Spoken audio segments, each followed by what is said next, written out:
আসসালামু আলাইকুম রহমতুল্লাহি ওবরাকাতুহ।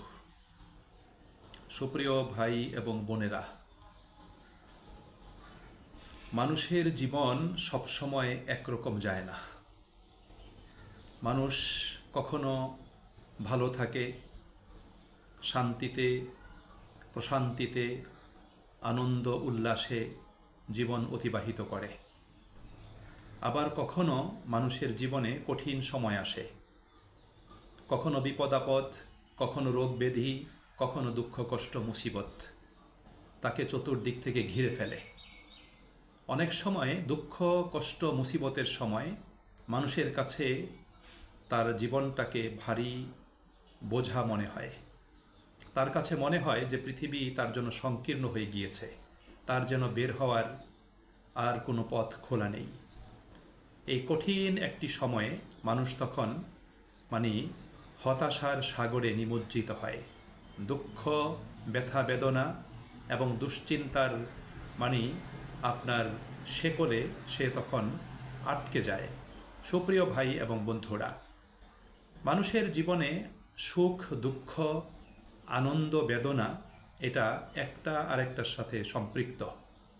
অর্থাৎ সুখ এবং আনন্দ যেমন মানুষের জীবনের একটা অংশ, আবার দুঃখ কষ্ট ব্যথা বেদনা এটাও যেন মানুষের জীবনের একটা অংশ। সুতরাং দুটো মিলেই জীবন। অনেকটা আকাশের মতো। আকাশ কখনো উজ্জ্বল পরিষ্কার পরিচ্ছন্ন থাকে, আবার কখনো আকাশ মেঘাচ্ছন্ন হয়।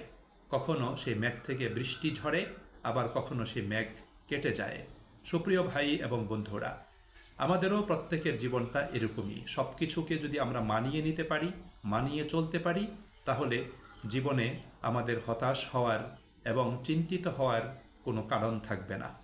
সুপ্রিয় ভাই এবং বন্ধুরা, আমরা জীবনে যদি কখনো দুঃখ কষ্ট ব্যথা বেদনা দ্বারা আক্রান্ত হই, আমাদের জীবনে যদি কখনো দুঃখ কষ্টের ঝড়ঝাপটা দেখা দেয় বা কঠিন সময় যদি আমাদের জীবনে চলে আসে, তাহলে সেই কঠিন সময়টা আমরা কিভাবে পার করব, কিভাবে অতিবাহিত করব, এই প্রসঙ্গে কয়েকটি পরামর্শ।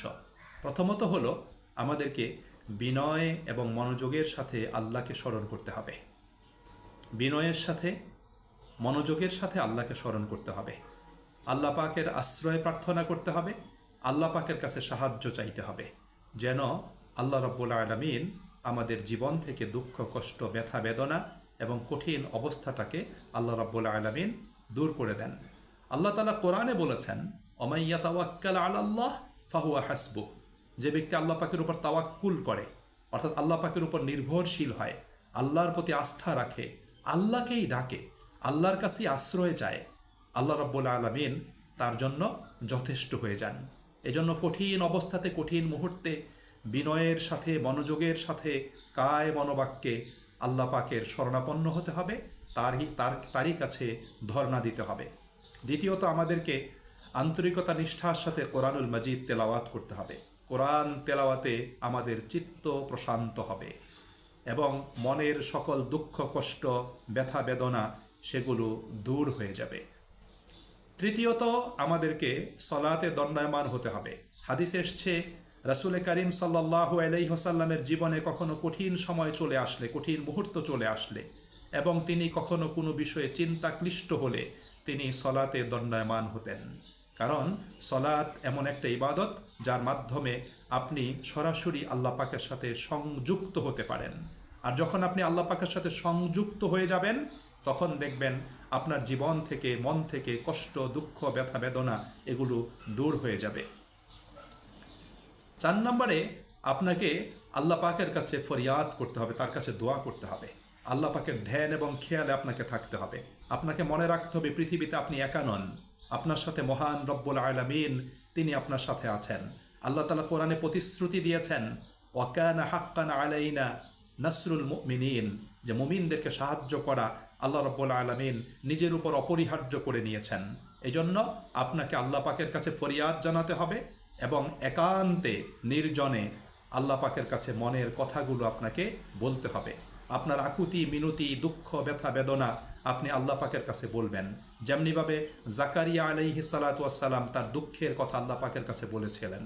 সূরা মারিয়ামের শুরুতে আল্লাহ রাব্বুল আলামিন সেই প্রসঙ্গটা উপস্থাপন করেছেন যে জাকারিয়া আলাইহিস সালাতু ওয়াসসালাম আল্লাহ পাকের কাছে বলেছেন, রব্বি ইন্নী ওয়াহানাল আজমু মিন্নি ওয়াশতাআলার রাসু শাইবা, যে হে আল্লাহ, আমার হাড্ডিগুলো বাঁকা হয়ে গেছে, আমার শরীরের পশমগুলো সাদা হয়ে গিয়েছে, কিন্তু আমি তোমার রহমত থেকে নিরাশ হইনি। তুমি আমাকে সন্তান প্রদান করতে পারো এবং আমার অন্তরে সন্তানের যে শূন্যতা, যে হাহাকার আছে, যে কষ্ট আছে, সেটা তুমি দূর করতে পারো। আল্লাহ পাক তার দোয়া কবুল করে আল্লাহ পাক তাকে যোগ্য উপযুক্ত ইয়াহইয়া আলাইহিস সালাতু ওয়াসসালামের মতো সন্তান দান করেছেন এবং তার সন্তানকেও আল্লাহ রাব্বুল আলামিন তিনি নবুয়ত প্রদান করেছেন। 5 নম্বরে আল্লাহ পাকের জিকির করতে হবে, আল্লাহকে স্মরণ করতে হবে। আল্লাহ পাক কোরআনে বলেছেন সূরা রাদের ভিতর, আলা বিজিক্রিল্লাহি তাতমাইন্নুল কুলুব, জেনে রাখো আল্লাহ পাকের জিকির, আল্লাহর স্মরণই তোমাদের অন্তরকে প্রশান্ত করতে পারে, অন্তরে প্রশান্তি আনয়ন করতে পারে। সুতরাং মনের দুঃখ, ব্যথা, বেদনা, সংকীর্ণতা, কষ্ট এগুলো লাঘবের জন্য আল্লাহ পাকের স্মরণের কোনো বিকল্প নাই, আল্লাহকে স্মরণ করতে হবে। তারপরে 6 নম্বরে হাসি মুখে মানুষের সাথে কথা বলতে হবে, দুঃখটাকে দাফন করে রাখতে হবে, চাপিয়ে রাখতে হবে। মানুষের কাছে আপনার কষ্টের কথা বললে কষ্ট কিন্তু দূর হবে না, এটা মনে রাখতে হবে। কষ্টের কথা আল্লাহকে বলবেন, মানুষের কাছে নয়। এরপরে 7 নম্বরে আমাদেরকে সামর্থ্য অনুযায়ী আমাদেরকে কিছু দান সাদাকা করতে হবে। সাদাকা দুঃখ কষ্টকে দূর করে দেয়। একটা নতুন বই কিনতে হবে, সেই বইটা আমাদের পড়তে হবে, এটা 8 নম্বর বিষয়। 9 নম্বরে হলো যে আমাদেরকে প্রিয়জনের সাথে সুসম্পর্ক রক্ষা করতে হবে, প্রিয়জনের পাশে থাকতে হবে। দুঃখ কষ্ট ব্যথা বেদনার সময়, কঠিন মুহূর্তে প্রিয়জনদেরকে এড়িয়ে তাদের থেকে বিচ্ছিন্ন থাকা যাবে না, তাদের কাছাকাছি থাকতে পারবেন। কারণ দুনিয়া দারুল আসবাব, এখানে মানুষের সাহায্য সহযোগিতারও প্রয়োজন। এই জন্য প্রিয়জন থেকে যদি আপনি বিচ্ছিন্ন হয়ে যান, তাহলে আপনি নিজেকে আরও নিঃসঙ্গ মনে করবেন, আপনার কাছে নিঃসঙ্গ মনে হবে, আপনি মনে করবেন যে আমি একা হয়ে গেছি, আমার পাশে কেউ নাই। এই জন্য তাদের সাথে আমাদেরকে থাকতে হবে।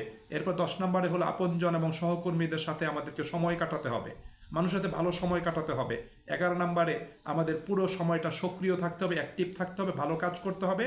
এবং 10 নম্বরে আমাদেরকে দুশ্চিন্তা না করে একটু ঘুমানোর চেষ্টা করতে হবে, বিশ্রাম নিতে হবে। তাহলে এই কঠিন সময়গুলো আমরা সুন্দরভাবে অতিবাহিত করতে সক্ষম হব। রব্বুল আলামিন আমাদেরকে এখান থেকে শিক্ষা গ্রহণ করার জন্য এবং আমাদের জীবনের কঠিন মুহূর্তগুলো সেগুলোকে সহজ করিয়ে নিয়ে সুন্দর, সাবলীল এবং নিরাপদ, প্রশান্তিদায়ক জীবনযাপন করার জন্য আল্লাহ আমাদেরকে তৌফিক দান করুন। আমিন। ওয়া আখিরু দাওয়ানা আনিল হামদুলিল্লাহি রাব্বিল আলামিন।